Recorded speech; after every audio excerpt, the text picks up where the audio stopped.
Turning attention to Bangladesh, where UN Secretary-General Antonio Guterres has visited. In fact, it's cast a stark spotlight on the ongoing persecution under Muhammad Yunus's unelected interim government.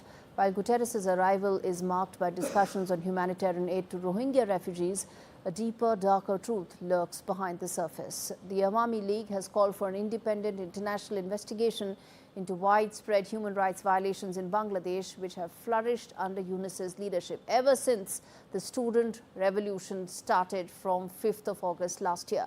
Despite claims of supporting refugees, the government under Yunus has allowed violence, revenge attacks and the suppression of religious minorities, particularly the Hindus, to thrive unchecked. And also Christians and indigenous people, women, journalists have all faced brutal clampdown with violent crimes going unpunished. The Awami League condemned the UN's failure to address these abuses, urging Guterres to demand accountability for the continued state-sponsored oppression.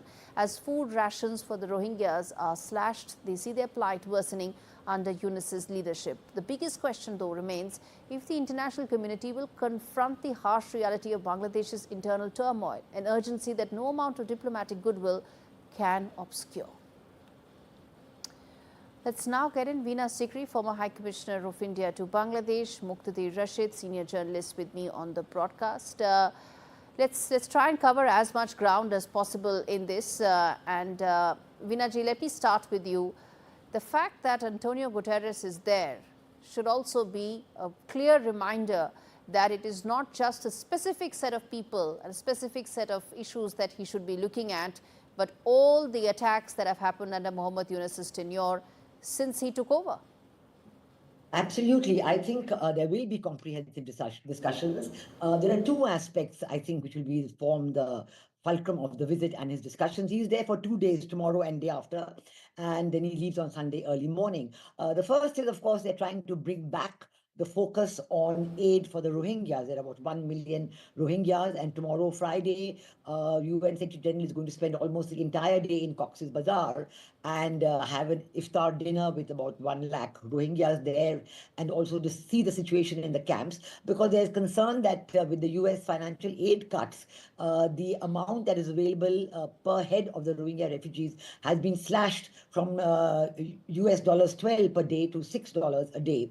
And there is a great effort now to raise this amount, and also to see how the help for the Rohingyas can go up. But I think there is also another very important aspect of the UN Secretary-General's visit, which is bound to come up in all detail, which is that, as we know, that very recently the UN Office of the Human Rights Commissioner had released a report, and they had been invited by Muhammad Yunus to investigate what had happened in Bangladesh between 15th of July last year and 5th or 15th of August of last year, to the 24th. And that is very politically convenient that you only investigate the turmoil till Sheikh Hasina's tenure and not investigate anything further. And let's put that to Muktadir, Rashid, that if at all human rights violations have to be investigated, they have to be investigated in its totality. It's not like after 5th of August, attacks stopped or radicals stopped their attacks on minorities or the vandalism stopped. All of that continued unabated, didn't it?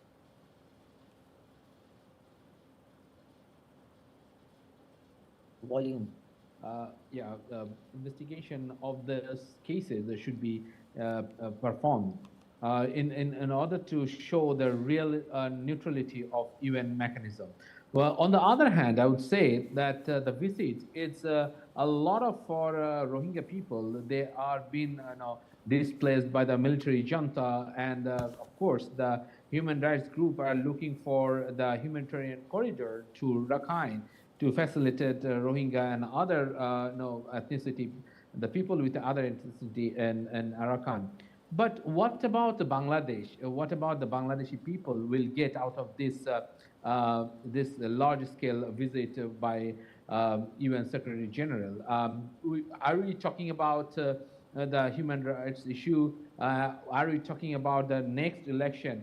Will Dr. Yunus discuss next election, how the election will be taking place, and what would be the consequences, what would be the formula. Mr. Rashid, and the question is, and I appreciate what you're saying, that the focus will also be on the election roadmap for Bangladesh. So Antonio Guterres will discuss the plight of Rohingyas. He will discuss the election roadmap with Muhammad Yunus. He will also discuss and wants, at least Muhammad Yunus wants, that UN should investigate into crimes that took place during that student revolution. But how come he is not supposed to look at number 4, which is the crimes that took place after 5th of August? Shouldn't he look at that as well? Of course, he should. UN should go after this, because if there is a fair investigation, it will help Dr. Yunus to say what exactly happened at that point of time. But unless it is happening, it is very difficult for future government, because Dr. Yunus is not the elected government, but whenever the elected government will come, probably no one knows when the elected government will come, sir. Interim governments don't last so long, but they are lasting. Interim governments don't take major reform decisions. All that is left to the elected governments. Let's get in Veena Sikri to respond to that. Yes, I think that this is really quite amazing that this Yunus regime really is unconstitutional. Actually, it has no legitimacy under the constitution, because when it was sworn in on the Bangladesh constitution, that constitution has no provision for an interim government at all. But still, even if you look at the practice of the previous caretaker governments that have been there, and the Supreme Court of Bangladesh has made some provision for reintroducing that, then that government has to be neutral and non-party. However, in the Yunus regime, you see political parties. You see Islami Andolan Bangladesh, you see a member of Hizb ut-Tahrir over there, you see the Jamaat-e-Islami is playing all the role behind the scenes. It's really a Jamaat-e-Islami government. So this is a big matter of concern, and certainly the Yunus regime does not fulfill the conditions of a neutral non-party regime. But also I would like to point out that even in this UN Human Rights Commissioner report, there are two very important points there. A, it is restricted just to this period, and certainly it should be taken up that it must extend to beyond. But even on this restricted period, the conclusion of the UN Human Rights Commissioner was that from the evidence that has been provided, there is no way in which they can assign individual guilt. So that means they have clearly said that they cannot blame anybody for the happenings between 5th August and so on. But we are very concerned about the attacks on minorities that started on 5th Witch August. hunt. There's political witch hunt, targeting of minorities, and that unfortunately something that the army chief also mentioned. The army chief of Bangladesh said that.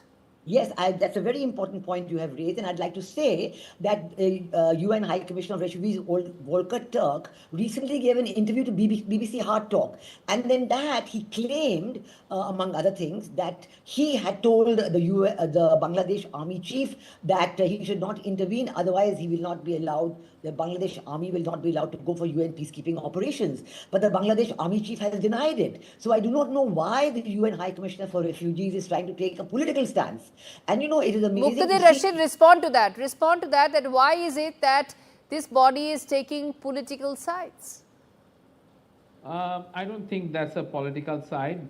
It might be his personal opinion on that, but UN has its very popular kind of image in Bangladesh, and even any other country, whoever comes to the political discourse, the UN is the only agency that has the credible footprint in Bangladesh, and we believe that UN will take its legitimate decision in days ahead, and if there is a possibility, maybe in future, that the next government, whoever in power, they will allow UN to independently investigate what happened during the Yunus regime.